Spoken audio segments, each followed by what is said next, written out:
Hari ini udah hari Selasa dan besok udah hari Rabu tanggal 14 Februari 2024. Artinya besok udah harus mencoblos atau menggunakan hak suaranya di pemilu. Lanjutin video sebelumnya, jadi kan di situ Anda bisa dapat 1 juta cuma karena ngebahas tentang 3 hal dalam kaitan dengan pemilihan ini. Cuma sebelum kita bahas 3 halnya itu, ada yang pengen Ane sampaikan bahwa yang Ane sampaikan itu bukan terkait data, bukan terkait logika. Kenapa?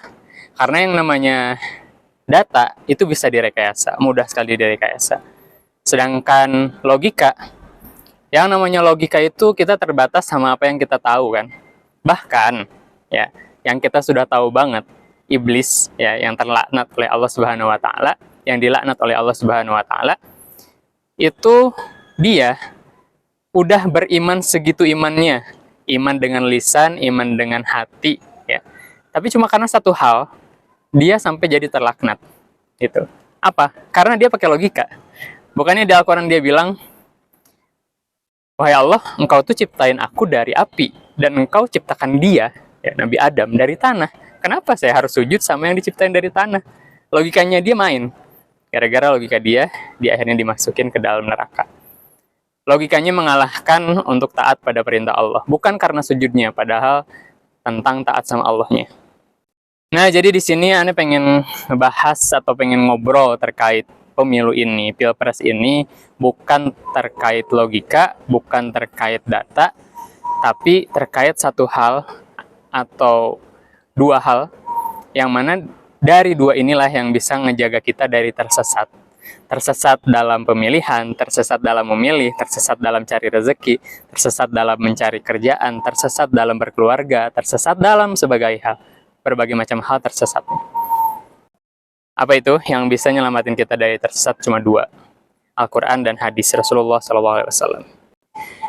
Nah, jadi di 3 hal itu, di 3 hal yang Ane bahas di voice note yang sampai tiba-tiba ada orang Jogja sampai pengen nge-support sampai ngasih 1 juta ya. Itu pertama ya. Ini Ane coba bahas yang pertama. Yang pertama, kita kan dengan adanya pilpres ini sama-sama rakyat Indonesia pengen berubah jadi lebih baik lagi kan.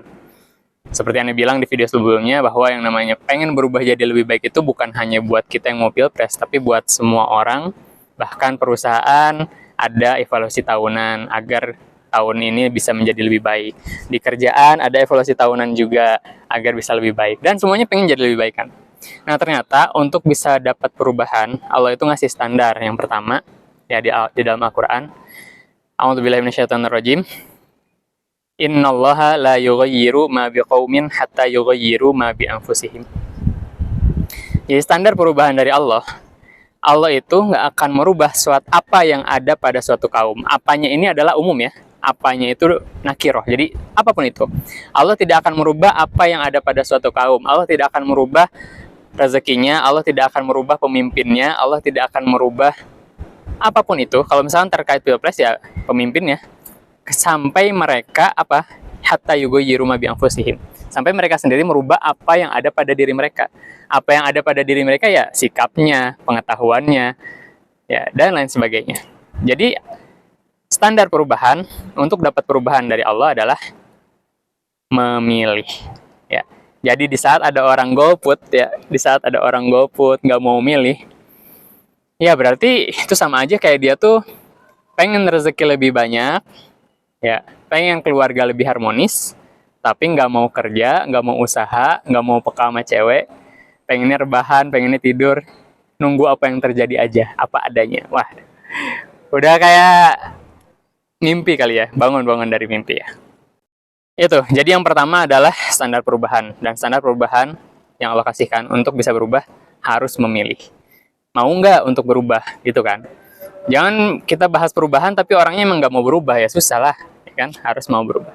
Itu yang pertama. Terus yang kedua, setelah bahas tentang standar perubahan dan juga pemilihan, selanjutnya, pilihan kita itu nggak ngaruh bahwa akan kita dapat yang seperti itu. Contoh, kayak misalkan kita pas lagi mau daftar kerja, ya kan?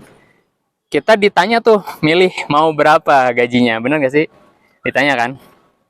Nah, saat misalkan kita milih pengen gaji 50 juta, apakah cuma gara-gara kita milih 50 juta, kita bakal dapat uang 50 jutanya? Gajinya? Kan enggak ya? Jadi, standar perubahan memilih, tapi memilih ternyata tidak memastikan kita mendapatkan itu. Artinya, apa yang bisa membuat kita dapat apa yang kita pilih? Kualitas kan? Kualitas diri, skill kita, kemampuan kita. Kayak orang kerja, lu pengen dapat 50 juta, kerjaan lu keren dan juga sesuai, oke dapat lah. Karena skill dan kemampuannya kan, bukan karena pilihannya. Jadi yang kedua adalah skill atau kemampuan, sehingga kita bisa mendapatkan apa yang dipilih. Nah, Allah juga bilang di dalam Al-Quran, apa yang kita bisa lakukan, kemampuan apa, skill apa yang bisa kita lakukan, agar kita tuh bisa mendapatkan apa yang kita pilih. Allah bilang di dalam Al-Quran, di firman-Nya, A'udzubillahi minasyaitonirrajim, wasari'u ila magfiratin min rabbikum. Oke, bukan. Yang satunya lagi.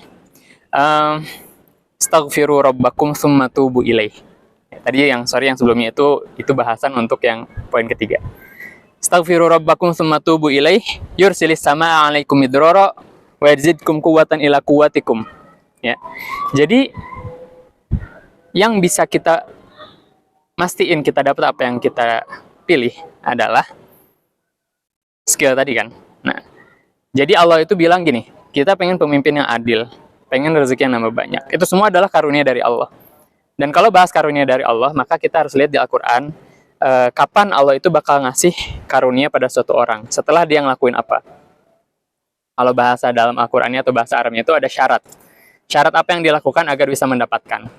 Nah, kalau dalam Al-Quran, Istaghfiru rabbakum tsumma tubu ilaih yursilis samaa'a 'alaikum midrara. Allah akan hasilnya Allah akan turunkan hujan yang lebat pada kalian, rezeki yang melimpah.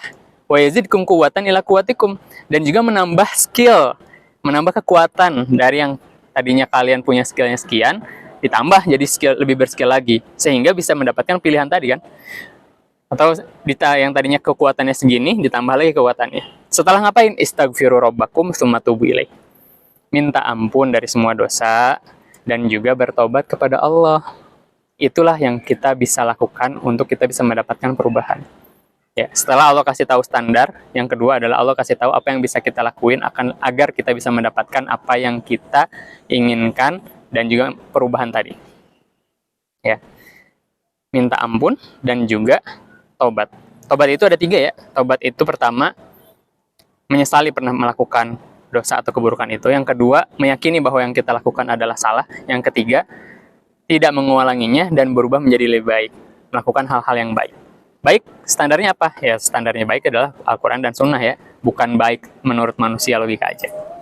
Oke, dan terakhir yang inilah yang akan ada bahasan kuatnya terhadap siapa yang harus kita pilih besok di tanggal 14 Februari 2024. Allah Subhanahu wa taala juga berfirman, siapa sih yang bisa membawa perubahan?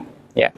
Jadi terkait kita memilih siapa, maka yang kita tahu adalah siapa sebenarnya yang bisa bawa perubahan, betul kan?